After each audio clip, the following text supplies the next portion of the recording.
Assalamualaikum warahmatullahi wabarakatuh.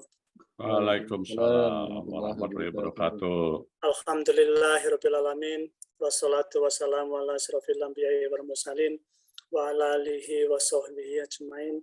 La haula wala quwata illa billahil aliyyil azim. Amma ba'd. Yang kami hormati Bapak Ketua Umum Pak Gede Sugi Hammerta, yang kami hormati senior saya, guru saya Pak Heri Suhermanto. Masya Allah, luar biasa bisa ketemu Pak Heri Suhermanto, alumni Kepala Bapeda Provinsi Bangka Belitung, ya Pak? Iya. Alhamdulillah. Ya. Alhamdulillah bisa bertemu dengan Pak Heri Suhermanto. Kebetulan istri saya juga dari Pangkal Pinang, Pak. Oh iya, wah, luar biasa. Kemudian Pak Heri, terima kasih hadir di sini. Saya juga sangat senang mungkin bisa bertemu. Terakhir saya tahun 2005 Pak, pas deklarasi Pak. Iya, betul. Kita 2005. Bertemu di sana. Ya. Zaman masih muda, masih semangat. Saya masih JW pertama Pak. Masih JW pertama. Iya. Terima kasih juga yang saya banggakan Pak Rendi. Selamat pagi Pak Rendi, Pak Sekjen. Pagi Mas, Assalamualaikum. Pagi, Waalaikumsalam. Pak Agus Salim, terima kasih Pak Agus Salim yang kami hormati. Dan teman-teman semua yang tidak dapat saya sebutkan satu persatu, ada Bu Surinta, kemudian ada teman-teman dari Jawa Tengah juga saya lihat, Pak Rizkon ya, CFP dari Jawa Tengah, terima kasih hadir di sini. Mudah-mudahan bisa mendorong teman-teman di kabupaten lain terkait dengan bagaimana menyusun dokumen RPJMD. Nun sewu Pak Gede, Pak Sekjen, Pak Heri, Pak Agus Salim, dan teman-teman semua. Mungkin saya pada saat nanti akan menyajikan materi, saya tidak full ya, artinya tidak letterlux sama persis dengan apa yang ada di dalam Permendagri 86. Karena waktunya ini kan hanya 3 jam. Kalau kita diklat RPJMD versinya Bappenas, itu kita sekolah RPJMD 2 minggu itu ya. RPJMD 2 minggu, full, penuh itu. Saya ikut diklat RPJMD dulu tahun 2012 itu versinya Kemendagri, itu satu minggu di Hotel Maharaja. Jadi karena waktunya pendek, saya tidak letterless sama persis, tapi semoga mampu membuka wawasan bapak-bapak dan ibu-ibu sekalian ketika bagaimana akan menyusun sebuah dokumen RPJMD. Dan perlu kami sampaikan kepada teman-teman semua, khususnya bagi yang JFP pertama atau JFP muda, itu tidak usah takut dan tidak usah khawatir ketika berkarir di jabatan fungsional berencana. Insya Allah kalau Bapak-Bapak dan Ibu sekalian istiqomah, itu bisa sampai ke tingkat tertinggi ya. Saya kebetulan kan dulu mengalami waktu JFP pertama, waktu Pak Heri itu mendeklarasikan, saya masih JFP pertama, kemudian naik JFP muda, naik JFP madya, naik JFP utama gitu. Jadi yang penting istiqomah.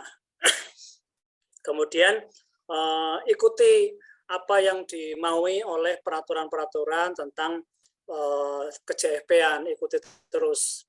Nah, sekarang kan kita sudah semakin dipermudah, tapi dipersulit gitu ya, karena kita tidak mampu mengembangkan ketika kita kepingin mendapatkan angka kredit besar yang sudah diajarkan oleh Pak Sekjen, kita tidak mampu karena sudah dibatasi dengan batas maksimal dan batas minimal.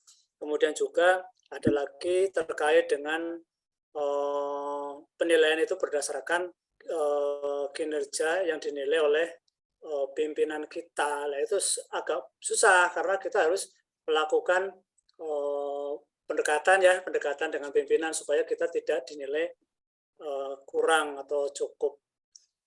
Bapak dan Ibu sekalian, saya mohon izin untuk menyampaikan materi PowerPoint-nya. Bisa terlihat belum Pak Agus Salim? Sampun Mas. Ampun ya. Ya, Pak, terlihat. Perlu di zoom aja Pak Muji. Nah, mantap. Nah, ini cerita pengalaman dulu ya. Jadi yang penting ketika Bapak Ibu sekalian ada penawaran diklat oleh Bappenas, ikuti, terus kemudian ada penawaran pengembangan karir ya, pengembangan profesi, kita ikuti terus. Ini saya mengikuti terus sejak tahun 2003 itu, sejak pertama kali ada di Indonesia, karena JFP ada di Indonesia itu tahun 2002. Jadi saya periodenya tahun 2002, Juni tahun 2022 pakai in-passing. Jadi mengikuti terus apa yang diinginkan oleh Bappenas. Bapak Ibu sekalian, kalau kita belajar tentang perencanaan di daerah, maka kita tidak boleh melepaskan dengan aturan-aturan ini yang harus kita pahami. Nomor 1 itu Undang-Undang Nomor 25 Tahun 2004 tentang Sistem Perencanaan Pembangunan Nasional. Nah, ini sekarang yang lagi lagi rame ini sekarang ini. Undang-Undang Nomor 25 Tahun 2004 yang sekarang itu mungkin di eranya Pak Sekjen ini, Pak Sekjen ketika menjadi direktur di daerah Pak namanya Pak itu yang mengembangkan tentang anugerah dulu anugerah Pangripta Pangripta Nasional kalau nggak salah itu. Nah, di dalam dokumen perencanaan kita ketika kita itu berhubungan langsung dengan Undang-Undang 25 tahun 2004 atau tidak, itu Bappenas sudah mengeluarkan kisi-kisi, mengeluarkan pedoman-pedoman bagaimana sebuah dokumen perencanaan itu dikatakan baik, dikatakan ideal. Nah, ini payungnya adalah mengambil dari Undang-Undang Nomor 25. Seberapa besar kontribusi kita di daerah, baik kabupaten, baik kota, terhadap indikator-indikator yang sudah ditetapkan di tingkat nasional. Nah, bagaimana supaya kita itu hasilnya baik, maka usahakan setiap dokumen itu mengikuti, selain mengikuti Permendagri, ikuti apa yang diinginkan oleh Bappenas. Nah, kuncinya kenapa kita bisa memperoleh anugerah penghargaan dulu Pangripta Nasional, sekarang berubah menjadi anugerah perencanaan pembangunan daerah. Kemudian yang kedua, kita khususnya di daerah ini ya, karena tadi saya melihat ada yang dari pemerintah pusat, saya hanya objeknya adalah di daerah. Di daerah itu juga tidak bisa lepas di dalam Undang-Undang Nomor 23 Tahun 2014 tentang pemerintahan daerah. Jadi dua dokumen ini, dua undang-undang ini yang membedakan atau yang mengatur kita. Teman-teman di Bapeda khususnya nih, ketika kita membuat dokumen perencanaan, kita ikuti dua undang-undang ini selain peraturan menterinya. Dua undang-undang ini jujur bahwa karir kita, kemudian pengembangan peningkatan kapasitas kita itu adalah dari Bappenas. Kita disekolahkan, kita didiklatkan tanpa biaya, terus kemudian biaya oleh Bappenas, dari mulai ujung kaki sampai ujung rambut, sampai dengan kaos kaki itu dicuci, dibayar oleh Bappenas. Ini pengalaman ya, ini pengalaman. Nah ini kenapa? Karena Bappenas itu perhatian kepada fungsional perencana. Jadi ini kita di Undang-Undang 25, kita masuk di Undang-Undang 25, kemudian di tahun 2014 ada Undang-Undang 23, kita juga tidak boleh lepas di kaki kiri kita ini, ketika kita menyusun dokumen perencanaan, bagi teman-teman yang di provinsi, itu ketika kita mau dokumen RKPD, RPJMD, sebelum ditetapkan, harus dikonsultasikan, dievaluasi dulu oleh Kementerian Dalam Negeri. Jadi bukan Bappenas, karena mereka di Kementerian Dalam Negeri adalah mereka harus mengevaluasi dokumen perencanaan di daerah. Jadi ada dua kaki yang harus kita ikuti kalau kita ingin mengikuti supaya kita mendapatkan penghargaan bahwa dokumen perencanaan kita itu baik dan ideal, maka kita ikuti apa yang diinginkan oleh Undang-Undang 25 di Bappenas. Kemudian kalau kita ingin disetujui, kemudian format-formatnya, kemudian dokumen perencanaan kita sesuai dan disetujui, maka kita ikuti peraturan yang ada di Menteri Dalam Negeri. Nah, kemudian di Undang-Undang 23 turunannya ini, kalau Undang-Undang 23 kita ada turunannya adalah Peraturan Menteri Dalam Negeri nomor 86. Nah, saya mendengar bahwa Permendagri 86 sendiri itu isunya akan diganti, dicabut. Tapi sampai sekarang kita juga belum melihat draftnya, tapi isunya itu sudah santer bahwa Permendagri 86 itu akan diganti atau dicabut, menyesuaikan dengan peraturan-peraturan yang sudah keluar. Kemudian saya akan bercerita lagi ini sebelum masuk ke terkait dengan RPJMD. Kita lihat bahwa ranah kita di Bapeda itu kita hanya berada di sebelah kiri ya, di sebelah kiri terkait dengan perencanaan. Jadi di dalam perencanaan kita hanya melihat atau mengerjakan pekerjaan sampai dengan RKPD kalau di pemerintahan ya. Jadi ketika kita menyusun perencanaan itu kan ada yang di level pemerintahan, ada yang di level OPD. Nah, kalau yang di level pemerintahan itu kita, kalau yang jangka panjang kita ada RPJP daerah. RPJP daerah itu yang sebelah kiri, mungkin bisa dilihat bersama-sama. Ini yang RPJP daerah. Ini kemarin sudah disampaikan oleh Pak Nyoman ya, oleh Pak Nyoman. Ini sudah disampaikan. Kemudian turunan dari RPJP itu kan jangka waktunya 20 tahun. Nah, ketika 20 tahun itu dibagi lagi turunannya menjadi 5 tahunan. 5 tahunan namanya RPJMD. Nah, itu RPJMD. Kalau di RPJP itu berisi sasaran pokok, ini sasaran pokok, lah ini kalau di RPJMD nanti ada sasaran strategisnya. Lah ini di RPJMD adalah 5 tahunan, jadi usianya 5 tahunan, jangka menengah lah ya, jangka menengah. Nah, RPJMD ini yang sesuai dengan Permendagri 86 dan Undang-Undang 25 tahun 2004 serta Undang-Undang berapa tahun 2014 ya, nomor 23 tahun 2014. Ini 5 tahun. Sedangkan sekarang, kondisi sekarang ini, bahwa berakhirnya kepala daerah yang berakhir tahun 2021, berakhir tahun 2022 gitu ya, kan tidak menyusun RPJMD, tapi menyusun RPD. Nanti ada materi lain yang terkait dengan RPD, itu jangkanya sama RPD itu kenapa dibuat RPD, karena di dalam RKPD itu kan tahunan, turun dari RPJMD itu 5 tahun, turunannya adalah tahunan, yang tahunan namanya RKPD. Nah, di RPJMD ini yang selama 5 tahun itu turunan dari RPJP, kemudian turunan dari tahunannya adalah RKPD, sedangkan yang sekarang lagi disusun rame-rame oleh teman-teman provinsi maupun kabupaten kota, itu menyusun adalah rencana pembangunan daerah.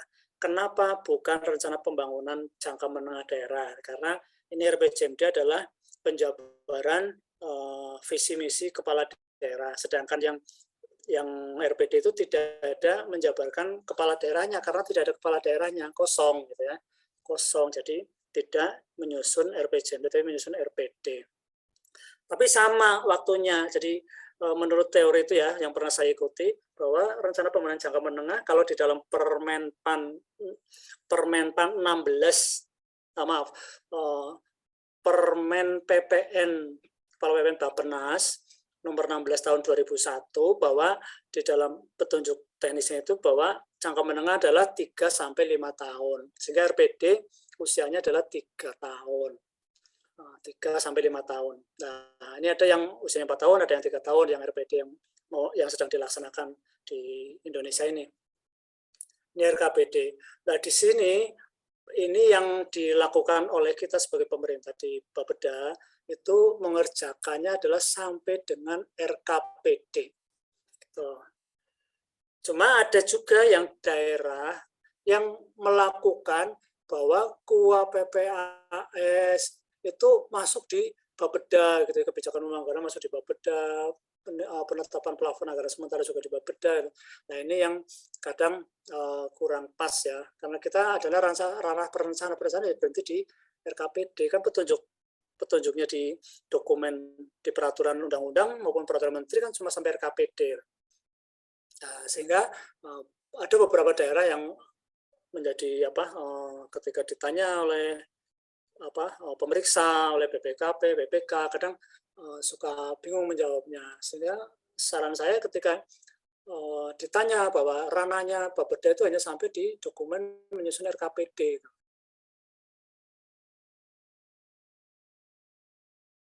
Baik, saya lanjutkan sambil menunggu tayangan dari Pak Agus Salim.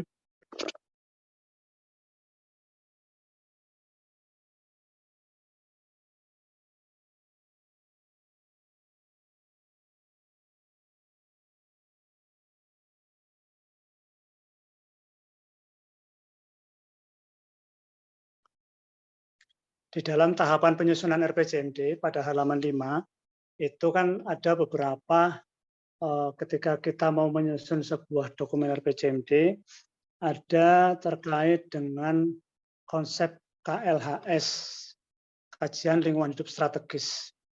Jadi sebelum kita menyusun dokumen RPJMD itu, sebaiknya yang namanya kajian lingkungan hidup strategis sudah start di awal. Jadi tujuan pembangunan berkelanjutan sudah disusun, hasilnya apa, kemudian dari TPB itu tujuan pembangunan berkelanjutan yang dikenal dengan nama SDGs itu ya sekarang ya Sustainable Development Goals, itu harus sudah ada rekomendasinya, sudah ada kira-kira apa yang menjadi isu strategis, apa yang menjadi yang menjadi permasalahan yang belum terselesaikan di daerah. Jadi SDGs itu kan Sustainable Development Goals adalah kesepakatan dunia yang masuk ke Indonesia dan menjadi indikator-indikator ada di daerah baik di provinsi, kabupaten maupun kota. Nah, indikator-indikator itu harus masuk di dalam dokumen perencanaan supaya indikator itu bisa dicapai atau tidak. Nah, kalau indikator tidak bisa masuk ke ranah di di dokumen perencanaan, nanti penyelesaiannya susah. Halaman 5, Pak. Nah, kemudian ketika mau memasukkan bahwa ada indikator yang belum tercapai, itu SDGs tidak bisa langsung mengintervensi kepada dokumen perencanaan, baik Renja, RKPD, maupun Renstra. Dia harus melalui yang namanya jembatan KLHS. Jadi tidak bisa langsung masuk ke RPJMD, tapi masuknya melalui jembatan namanya kajian lingkungan hidup strategis. Menitipkan di sana, kemudian menitipkan di kajian lingkungan hidup strategis, nanti KLHS itu yang merekomendasikan. Jadi nanti akan mengintegrasikan atau menginternalisasikan di dalam dokumen RPJMD. Gitu ya. Jadi nanti akan masuk dokumen RPJMD, dan perlu diperhatikan ketika KLHS itu dibuat, ini kan sebelum RPJMD ditetapkan, harus diperhatikan, dilihat kajian lingkungan hidup strategisnya itu ketika merekomendasikan kepada RPJMD yang harus dilaksanakan oleh OPD atau oleh daerah, itu diperhatikan bisa nggak dilaksanakan di daerah Bapak-bapak dan Ibu sekalian. Ketika kita atau teman-teman di OPD tidak mampu melaksanakan pekerjaan itu, sebaiknya Bapak-bapak dan Ibu sekalian tidak memasukkan, artinya tidak harus ketika ada KLHS-nya harus melakukan ini. Pernah terjadi, saya bilang, ini nggak bisa dilaksanakan oleh Provinsi Jawa Tengah. Siapa yang akan melaksanakan ini? Ini berat karena sumber daya manusianya tidak ada, saya bilang. Dan ini tidak pernah dilakukan oleh pemerintah, oleh provinsi, gitu loh. Akhirnya rekomendasi itu dirubah, diganti. Nah, ini peran Bapak-bapak dan Ibu sekalian harus memperhatikan ketika rekomendasi KLHS itu akan masuk di dalam dokumen RPJMD. Kemudian di KLHS itu kan ada uji publik juga. Nanti pada saat uji publik terus ada rekomendasinya, harus perhatikan jangan sampai kita itu lengah ya. Lengah itu kita tidak waspada atau sudah direkomendasikan masuk dalam dokumen RPJMD, kita tidak mampu melaksanakan. Itu harus hati-hati. Kemudian RPJMD dan Restra kalau bisa beriringan ya, pada saat menyusun itu beriringan. Menyusun rancangan awal, menyusun rancangan teknokratik, rancangan Restra juga sudah dibuat.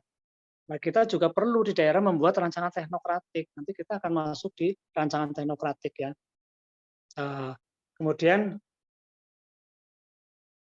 di rancangan teknokratik itu adalah sebelum ada pilkada, kita sudah melakukan rancangan teknokratik terlebih dahulu yang cukup hanya 4 bab saja. 4 bab saja.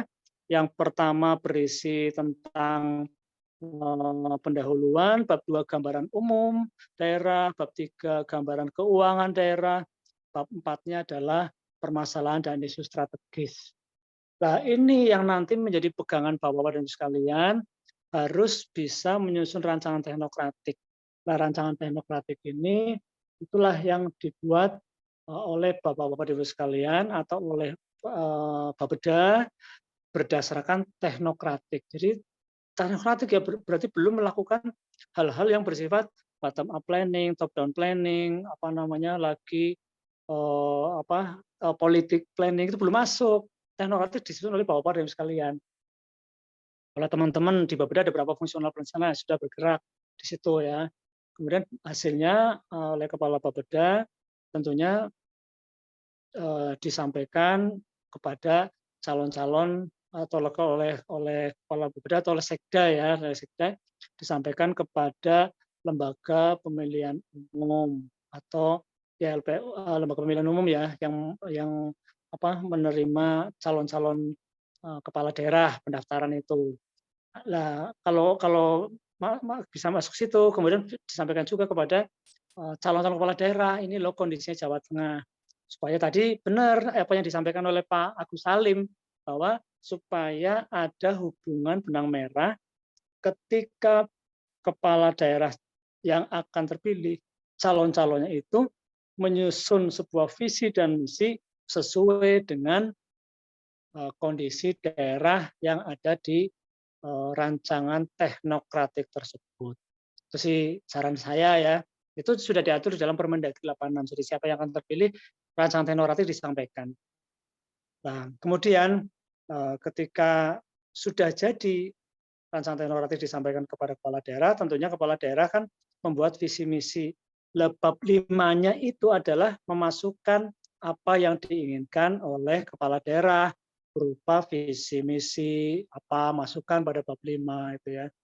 Nah, kemudian ketika sudah masuk, kemudian disampaikan kepada dewan untuk disepakati untuk disusun bersama. Jadi meskipun itu penjabaran kepala daerah, tapi penyusunan harus ada kolaborasi dengan anggota dewan supaya anggota dewan tidak ditinggalkan, meskipun dalam peraturan kan memang tertulis harus ada persetujuan rancangan awal dengan DPRD. Begitu. Kemudian kalau sudah di rancangan awal, kemudian dibahas dengan DPRD, kan dikonsultasi publikan rancangan awal, kemudian dikonsultasi publikan, kemudian jadilah rancangan awal RPJMD, dengan dewan dibuat, disusun bersama. Setelah mau dirancangan RPJMD kan, itu difasilitasi oleh pemerintah pusat, dalam hal ini adalah Kemendagri, dievaluasi, kemudian oleh provinsi juga bagi yang kabupaten kota. Nah, peran teman-teman di provinsi ketika melakukan evaluasi melihat sesuai dengan apa yang diinginkan di dalam Permendagri. Lihat juga, perhatikan dokumen-dokumennya itu mendukung kepada keselarasan dengan pemerintah pusat enggak, maksudnya dengan dokumen RPJMN dengan di atasnya mendukung enggak gitu. Itu diperhatikan pada saat dievaluasi. Sama seperti provinsi ketika dilakukan evaluasi oleh Kementerian Dalam Negeri, juga yang hadir itu dari kementerian-kementerian yang ada di Indonesia. Hadir di situ, ada nggak keinginan dari kementerian-kementerian pusat yang diinginkan berada di provinsi atau di provinsi yang misalkan di provinsi A gitu ya. Nanti dilihat, saya punya rencana ada di provinsi A, sudah masuk belum di sana di dalam RPJMD-nya. Biasanya kalau belum masuk dia akan menyampaikan, tolong dimasukkan tentang apa, misalkan saya punya target ada 1.000 rumah tidak layak huni, tolong di sana rumah tidak layak huni dibuat gitu loh. Nah, pada saat evaluasi dokumen RPJMD sebelum di rancangan rancangan awal ya, setelah rancangan awal sebelum di persetujuan dengan Dewan kan harus dievaluasi fasilitasi dulu. Nah, disitulah kita harus betul-betul mendukung kepada apa yang diinginkan oleh pemerintah pusat, termasuk pemerintah provinsi. Ketika kabupaten kota mengusulkan mengevaluasi rancangan awal sebelum disetujui oleh Dewan, itu kan difasilitasi dulu oleh provinsi. Nanti dilihat kemiskinannya bagaimana sesuai dengan yang diinginkan oleh provinsi, enggak. Misalkan provinsi Jawa Tengah, provinsi A itu menginginkan kabupaten A kemiskinannya adalah sekian persen. Provinsi A sudah mencantumkan bahwa kabupaten A nanti kemiskinan sekian persen di dalam dokumen RPJMD. Ketika RPJMD-nya kabupaten kota mencantumkan angkanya di bawahnya, kita akan melakukan evaluasi, mengoreksi. Ini tolong kemiskinannya diturunkan lagi sebesar sekian, karena kami sudah menetapkan kabupaten A adalah sekian. Itu ketika kita melakukan evaluasi. Kemudian dimusrenbangkan, setelah dimusrenbangkan, jadilah rancangan akhir RPJMD. Nah, rancangan RPJMD tentunya kan tidak langsung selesai. Nanti dievaluasi lagi sebelum ditetapkan, dievaluasi lagi apakah yang dulu direkomendasikan sudah sama belum? Oh, sudah disetujui. Oh, sudah diperbaiki apa yang dulu disampaikan kepada evaluator, ternyata sudah dilakukan. Ya sudah, berarti evaluasinya selesai. Baik evaluasi oleh Kemendagri maupun evaluasi oleh provinsi A atau B. Lanjut Pak Agus. Lanjut, nah ini adalah maksud dan tujuan penyusunan RPJMD. Seperti kita ketahui bersama, dalam maksudnya adalah, nah ini contohnya yang ada di Jawa Tengah. Kita lewati aja ya, maksud dan tujuannya adalah sama aja lah. Kita tinggal merubah aja. Ini lewatin aja. Lanjut aja Pak Agus. Nah ini kita lihat pada prinsip dan perumusan perencanaan pembangunan daerah. Sebelum kita melakukan di dalam dokumen RPJMD, kita harus tahu terlebih dahulu bahwa kita harus merumuskan secara transparan, responsif, efisien, efektif, akuntabel, partisipatif, terukur, dan berwawasan lingkungan. Jangan sampai kita menyusun sebuah dokumen perencanaan, tapi akan merusak lingkungan. Ini yang dikhawatirkan itu. Kemudian terukur juga kita harus terukur kira-kira dalam waktu 5 tahun bisa enggak itu tercapai, target kita tercapai enggak itu ya, masuk partisipatif dan bisa dipertanggungjawabkan. Lanjut.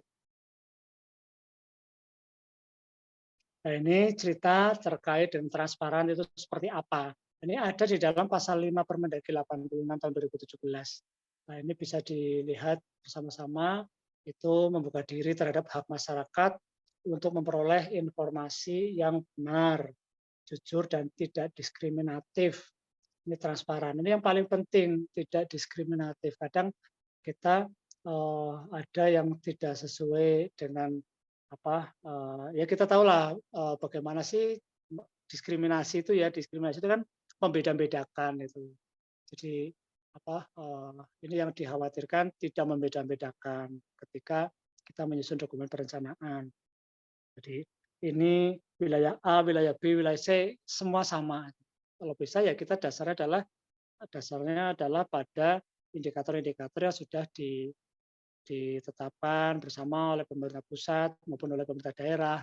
Jangan memisah-misahkan atau membeda-bedakan. Nah ini yang dikhawatirkan seperti itu, bahkan sampai dengan sumber daya manusianya pun dibeda-bedakan itu Pak. Kemudian responsif ini dapat mengantisipasi berbagai permasalahan. Jadi ketika kita menyusun sebuah perencanaan, sebaiknya kita adalah menyelesaikan sebuah permasalahan yang ada di daerah, supaya permasalahan-permasalahan di daerah itu terselesaikan, terpecahkan. Kemudian efisien itu kalau bahasa manajemen atau bahasa akuntansi adalah buku biaya operasional itu lebih rendah dari biaya pendapatan. Nah, kalau kita ya dengan mengeluarkan uang sedikit tapi mampu menghasilkan yang lebih besar secara maksimal. Itu maksudnya efisien seperti itu. Efektif, kemampuan mencapai target dengan sumber daya yang dimiliki melalui cara dan proses yang paling optimal. Jadi hanya dengan kemampuan kita, semampunya kita, tapi target-target itu bisa tercapai. Karena beberapa tahun yang lalu, tahun 2016 kalau tidak salah, pernah pendapatan nasional itu turun, maksudnya pendapatan rupiah turun, sehingga uang-uang dana-dana proyek, dana-dana yang masuk ke pemerintah daerah, baik itu dana alokasi khusus maupun pembantuan, itu berkurang kalau tidak salah sekitar 25% gitu. Sempat kan terjadi kebingungan di daerah ketika dana-dana pusat yang akan masuk atau akan dikerjakan oleh daerah itu ditarik kembali sekitar kurang lebih 25%. Bahkan Bappenas sendiri pernah melakukan efisiensi karena pendapatan nasionalnya turun, diklat kerjasama dengan UGM dibatalkan pada tahun 2016. Kalau tidak salah itu ya. Jadi hampir sekian persen dana yang di Bappenas itu kan ada di Pusbindiklatren, saya dengar itu ya. Tertingginya di Pusbindiklatren untuk biaya peningkatan sumber daya manusia. Masuk di daerah yang belum dilaksanakan proyeknya ditarik lagi, dibatalkan. Nah ini kita harus mampu untuk melakukan secara efektif meskipun uangnya sedikit, tapi targetnya tetap tercapai. Meskipun dikurangi 25%, targetnya tetap tercapai. Nah ini ya bisa kita lihat sendiri kondisi sekarang pada waktu kita kemarin terkena COVID 2020-2021 kan kita melakukan refocusing. Begitu kita lakukan refocusing, target-targetnya juga ada beberapa target-target yang tetap tercapai walaupun kita melakukan refocusing dan anggarannya ditarik untuk refocusing COVID. Akuntabel setiap kegiatan dan hasil akhir dari perencanaan pembangunan daerah bisa dipertanggungjawabkan. Lanjut. Kemudian terkait dengan partisipatif merupakan hak masyarakat, ini juga bisa mengusulkan di dalam penyusunan dokumen perencanaan. Kita sudah biasa kita dengar bahwa masyarakat pun sekarang sudah terlibat di dalam dokumen perencanaan. Kemudian terukur, penetapan target kinerja bisa diukur dan bisa terselesaikan selama berapa tahun target itu. Kemudian berkeadilan, ada keseimbangan. Nggak berani. Oh, itu kan. Apa? Paknya kita mau kemana nanti? Lanjut Pak Agus. Kemudian yang berkelanjutan. Berkelanjutan tadi jangan sampai kita itu merusak alam. Jadi pada saat sekarang kita bernafas dengan gratis, ya nanti di tahun yang akan datang kita juga tetap anak cucu kita bernafas dengan gratis. Artinya kita keluar rumah tidak harus membayar, gitu ya. Artinya oksigen tetap ada, tidak merusak lingkungan. Lanjut. Nah ini arsitektur dokumen perencanaan pembangunan. Seperti kita ketahui, kemarin sudah kita belajar bersama-sama tentang RPJMD, kemudian turunan RPJMD, lah ini sudah masuk ya, sudah masuk. Ini yang perlu kita perhatikan. Pada saat RKPD kita buat, ada suatu model penganggaran yang namanya analisis standar belanja. Nah, analisis standar belanja itu usahakan masuk di dalam RKPD. RKPD. Tapi nggak tahu apakah daerah sudah menggunakan analisis standar belanja atau belum. Kemudian pada saat alokasi, penjabaran alokasi dari standar belanja, masuknya ada di PPA, plafon prioritas plafon anggaran ya. Disitulah masuknya yang alokasi belanjanya.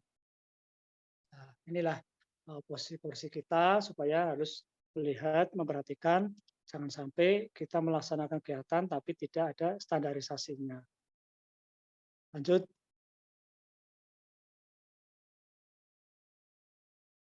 Nah, ini saya kira fungsi dokumen perencanaan pembangunan daerah, saya kira lanjut aja, lanjut. Karena waktunya sudah mepet. Ini juga sama ya, tadi sudah saya sampaikan sinkronisasi antara dokumen RPJP, RPJMD, RKPD, Renja, yaitu ranahnya kita itu hanya sampai di yang di luar titik-titik, maaf, yang APBD kita hanya sampai pada Renja ya, sampai dengan Renja ya kalau di OPD ya. Tapi yang APBD itu sudah di luar ranahnya kita, di luar urusannya teman-teman di Badan Perencanaan Pembangunan Daerah. Lanjut.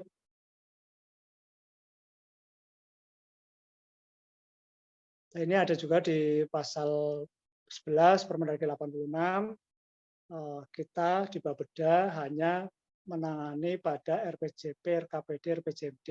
Sedangkan di OPD, tadi sudah saya sampaikan, menyusun sebuah restra dan renja. Ini lanjut aja, sudah saya sampaikan tadi.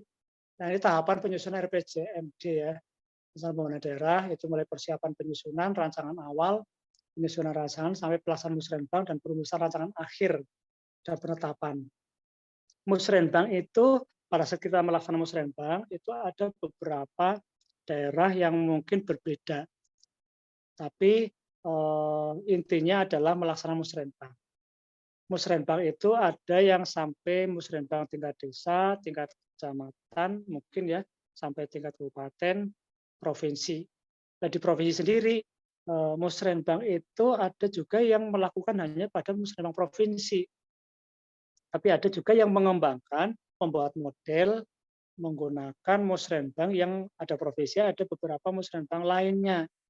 Misalkan dulu ada gabungan antar kabupaten, terus menjadi wilayah pengembangan. Bisa juga menjadi wilayah yang bersifat, dulu kan ada namanya Karsidenan. Dulu ada juga yang Kawedanan kalau di kabupaten. Nah, itu ada juga yang masih melaksanakan, ada musrenbang Karsidenan. Jadi Karsidenan itu sudah tidak ada, secara administrasi sudah tidak ada, tapi kita melaksanakan musrenbang di Karsidenan atau di pengembangan wilayah. Ada juga seperti itu. Tapi intinya adalah yang sesuai dengan Permendagri adalah melaksanakan musrenbang. Musrenbang provinsi, musrenbang kabupaten, dan musrenbang kelurahan. Mungkin juga ada yang kecamatan ya di daerah kabupaten kota. Kemudian lanjut. Nah, ini yang pendekatan perencanaan, lanjut. Yang teknokratik partisipatif. Nah, Bapak-Bapak dan Ibu sekalian, nanti pada saat kita nyusun rancangan teknokratik, itu kita menggunakan metode dan kerangka berpikir ilmiah. Sedangkan tanpa politis, tanpa partisipatif, bottom up dan top down. Karena di RPJMD rancangan teknokratik hanya sampai 4 bab, tadi sudah saya sampaikan. Termasuk yang menyusun RPD, rencana pembangunan daerah kita. Nah, ini kita tanpa politis, tidak menerjemahkan visi misi kepala daerah. Jadi kepala daerahnya tidak ada. Kita tidak melalui visi misi kepala daerah. Tidak ada campur tangan calon kepala daerah juga. Jadi murni di kita teknokratik. Jadi tanpa politis. Kemudian ada juga partisipatif karena kita melakukan konsultasi publik. Peran Dewan masuknya pada saat konsultasi publik. Bottom up dan top down, masyarakat juga ikut hadir, ikut memberikan masukan pada saat konsultasi publik. Lanjut.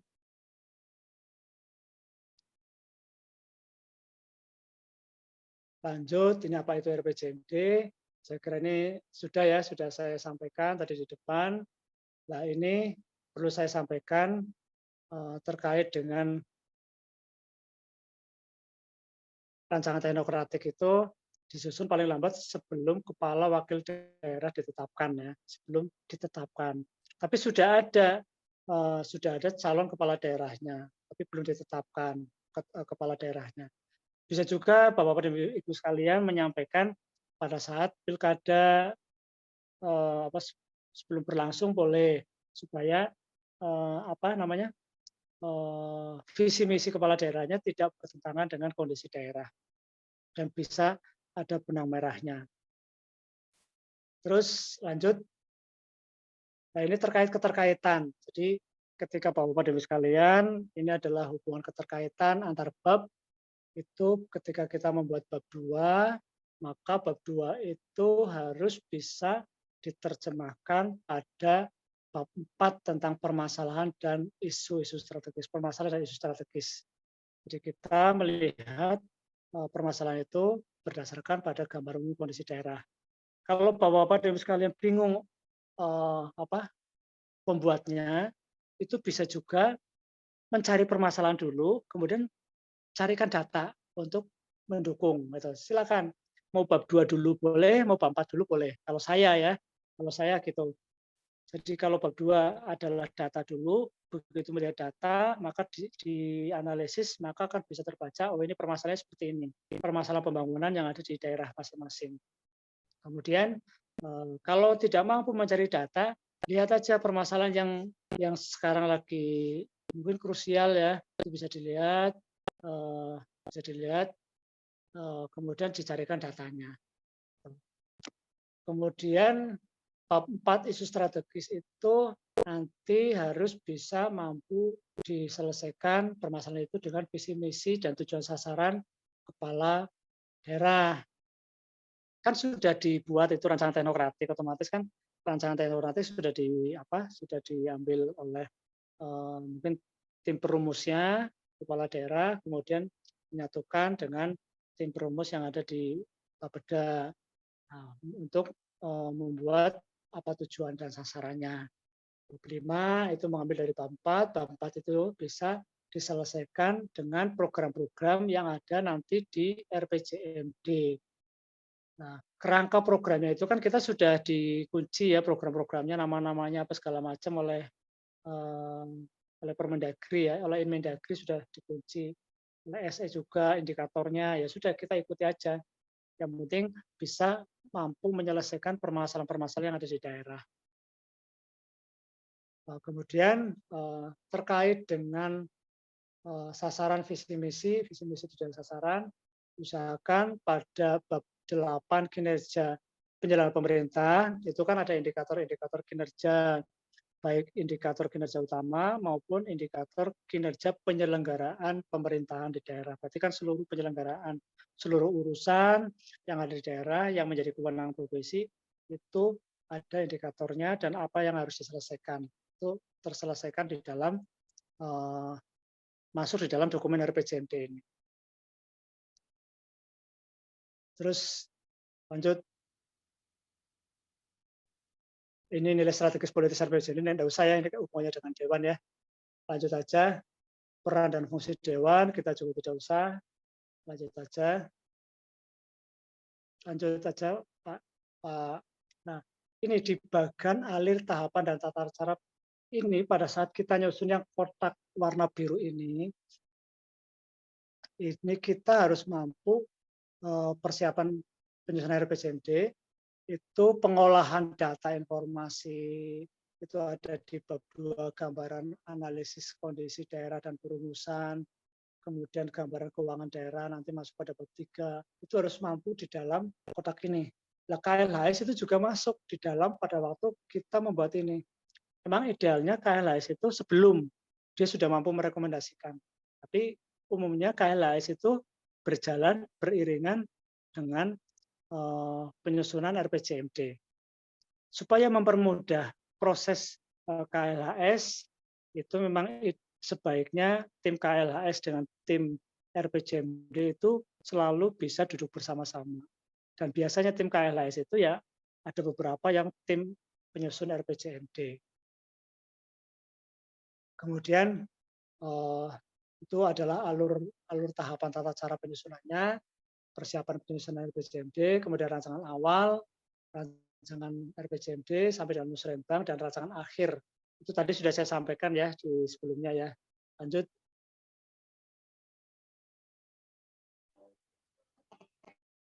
Ini rancangan teknokratik juga sudah saya sampaikan.